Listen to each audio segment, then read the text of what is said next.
सब प्रेम साहिब बंदगी। सदगुरु कबीर साहब के चरण कमलों में चरण बंदगी। आप सभी श्रोता बंधुओं, भक्तमयी माता एवं बहनों, सभी को सब प्रेम साहिब बंदगी। प्रिय श्रोता बंधुओं, सदगुरु कबीर साहब ने बार बार मिथ्यावादी और आडंबरवादी बातों को खारिज किया। साहब इन बातों को और उनके द्वारा जो लोग प्रपंच फैलाते थे उनका हर समय विरोध करते थे। सदगुरु कबीर साहब को जानना भी है, समझना भी है। लोग सदगुरु कबीर साहब की जयंती मनाते हैं, बताते हैं, समझाते हैं, उनकी विचारधारा को बताने का काम करते हैं। सदगुरु कबीर साहब को पढ़ने से ज्यादा उनको समझने की आवश्यकता है, मानने से ज्यादा उनको जानने की आवश्यकता है। उन्होंने जिन शब्दों को बताया उन शब्दों को ग्रहण करने की आवश्यकता है। उन शब्दों में से अगर कुछ ही अपने जीवन में आप उतारने का काम करें तो इन आडंबरवाद और पाखंडवाद से दूर रहेंगे। साहब का बड़ा ही सुंदर पद है एक। साहब कहते हैं कि पंडित मिथ्या करहु विचारा, ना वहां सृष्ट न सृजनहारा। थूल अस्थूल पौन नहीं पावक, रवि सासी धरणी न नीरा। ज्योति स्वरूप काल नहीं तहवा, बचन न आहि शरीरा। कर्म धर्म किछऊ नहीं यहवा। साहब कहते हैं कि कर्म धर्म किछऊ नहीं वहां, ना वहां मंत्र न पूजा। और संयम सहित भाव नहीं जहवा, सो धव एक कि दूजा। साहब आगे कहते हैं गोरख राम एको नहीं वहवा, ना वेद ना वहां वेद विचारा। हरिहर ब्रह्मा नहीं शिव शक्ति, तीरथ नहीं उचारा। साहब कहते तीरथ नहीं आचारा, ना आचार विचार न तीरथ, कुछ नहीं वहां का। माया बाप गुरु जहवा नाही, सो धव दूजा की अकेला। कहां कबीर जो अब की बूझ है, सो गुरु हम चेला। सदगुरु कबीर साहब कहते हैं इस पद को बूझना है। साहब ने इसे निरपेक्ष मोक्ष तत्व के बारे में जो कहते हैं उनसे सवाल पूछते हैं। साहब कहते हैं विद्वानों, हे ज्ञानियों, आप जरा मुझे बताएं कि निरपेक्ष मोक्ष तत्व में दूसरे की कल्पना क्यों करते हो, उनकी कल्पना क्यों करते हो, मोक्ष कैसे हो जाएगा, किस प्रकार उनकी कल्पना कर रहे हो। साहब ये पूछते हैं तुम्हारा यह कल्पना व्यर्थ ही है, क्योंकि ना तो वहां पर सृष्टि है और ना ही सृजनहार है। साहब कहते हैं जिस मोक्ष की आप कल्पना कर रहे हैं न तो वहां सृष्टि है न वहां सृजनहार है। यहां तक कि साहब ने कहा कि वहां पर स्थूल अथवा सूक्ष्म हवा अथवा अग्नि, सूरज चांद धरती जल कुछ भी नहीं है। और तो और जिस ज्योति स्वरूप काल वचन देह धर्म कर्म पूजा और मंत्र कुछ भी नहीं। साहब कहते हैं वहां कुछ भी नहीं है। किस मोक्ष की बात कर रहे हो? वहां पर धारणा, चिंतन, समाधि रूप संयम, इनमें से कुछ भी नहीं है। अब इतना जानने के बाद भी तुम ही बताओ कि वह अकेला अथवा दूसरे के साथ है। सदगुरु साहब कहते हैं कि गोरख व अवतरी मानने जाने वाले राम आदि को कोई भी वहां पर नहीं है। और तो और वहां पर वेदों का प्रचार भी नहीं है। यही नहीं, वहां पर परमपिता परमेश्वर विष्णु शिव शक्ति आदि इनमें से कोई भी नहीं। और वहां पर तीर्थ आचार विचार का भी कोई आशा नहीं है। अतः जिस जगह न माता है न पिता है और ना गुरु ही है, तो तुम ही बताओ वहां अन्य कौन हो सकता है, या फिर अकेला ही है।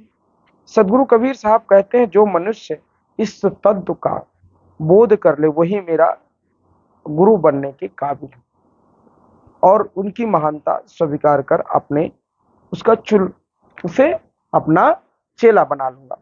सदगुरु कबीर साहब की वाणी को समझना और उनके शब्दों को समझना बहुत दूर है।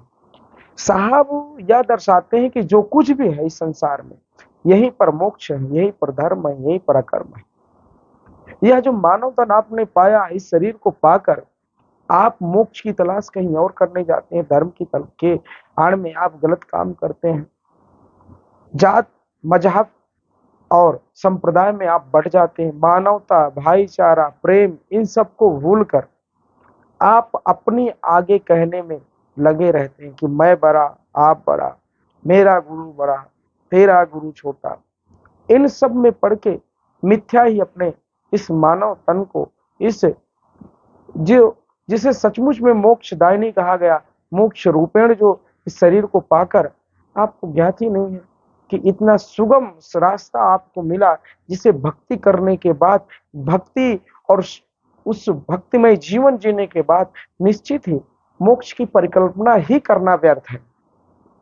साहब के शब्दों को समझना है कि साहब कहते हैं कि इस जीवन को जो पाया है आपने, इस जीवन को सच्चे कार्य में लगाओ, सही रास्ते पे ले जाओ।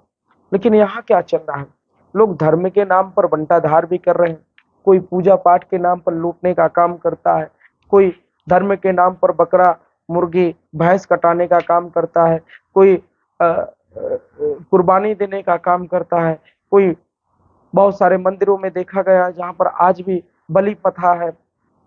बहुत हद तक तो समाज में सुधार भी आया है, लेकिन आज भी वह समस्याएं हैं, क्योंकि सदगुरु कबीर साहब की विचारधारा अभी भी पूरी तरह समाज में नहीं फैल पाई।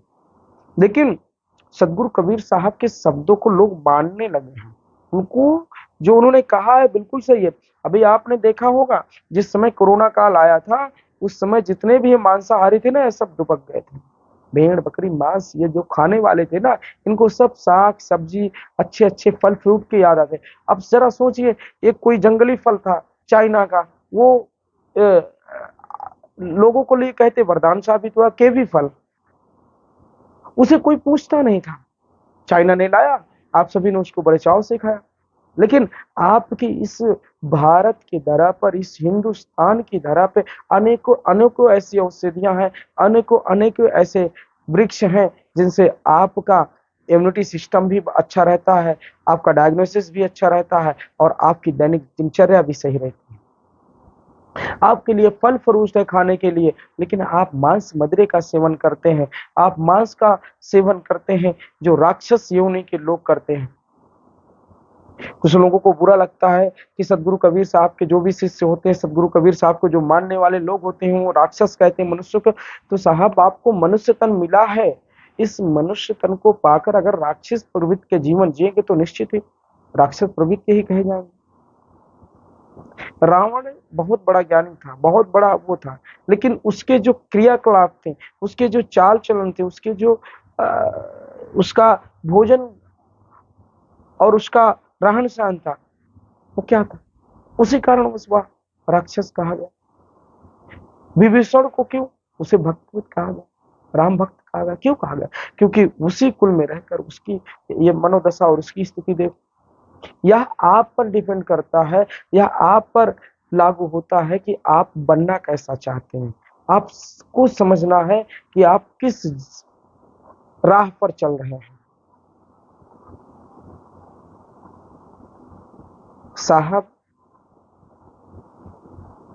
किसी का विरोध नहीं कर रहे हैं कि किसी को बता दे रहे हैं, अगर कहीं शब्दों में लिखा है कि पंडित के लिए लिख दिया, मौलवी के लिए लिख दिया गया, नहीं, वो संज्ञा देते हैं, वो एक सांकेतिक बात करते हैं, वह समझाने का काम करते हैं। क्योंकि पहले ज्ञानी जो होते थे पंडित ही रहते थे, बाकी सबको तो मूर्ख कहा जाता था। तो ऐसे ज्ञानी लोग के रहने के बाद भी अज्ञानतम बातें होती थी। उस समय काशी और में जब सिकंदर लोधी और तमाम अकबर का शासन था, जब उस शासन में भी सदगुरु कबीर साहब ने मुखर रूप से मांस मदिरा खाने वालों का विरोध किया। जरा सोचिए, उन इन ऐसे महान विभूति को आप समझने का प्रयास तो करिए। आप समझ ही नहीं पाते, सिर्फ विरोध करते हैं सदगुरु कबीर साहब की कि साहब ने तो बस गलत शब्दों को बता दिया, हमारी जाति, हमारे धर्म, हमारे मजहब की बुराई करते हैं। हम इस कबीर जयंती को उस रूप में जाने कि जो समाज की कुरीतियों को दूर करने का साहब ने काम किया ना, अगर हम अपनी तरफ से प्रत्येक अगर एक दो व्यक्ति को भी समझाने में प्रयासरत रहे तो जीवन कृतार्थ हो जाता है।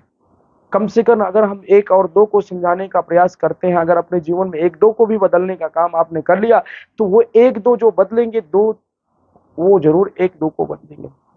क्रांति ऐसे ही आती है, क्योंकि आप ये जो देख रहे हैं ना, तमाम प्राकृतिक आपदाएं, तमाम ऐसे समस्याएं जो आ रही ना, प्राकृतिक अपना बदला लेती है। जीवन मिला है ना, इसमें भक्ति कर लो, फिर यह नर्तन पता नहीं मिले या ना मिले, और इस लक्ष्य और राशि में भटकना हो तो भटकते रहो, कीड़े मकोड़ों की जिंदगी फिर ऐसे मिलेगी।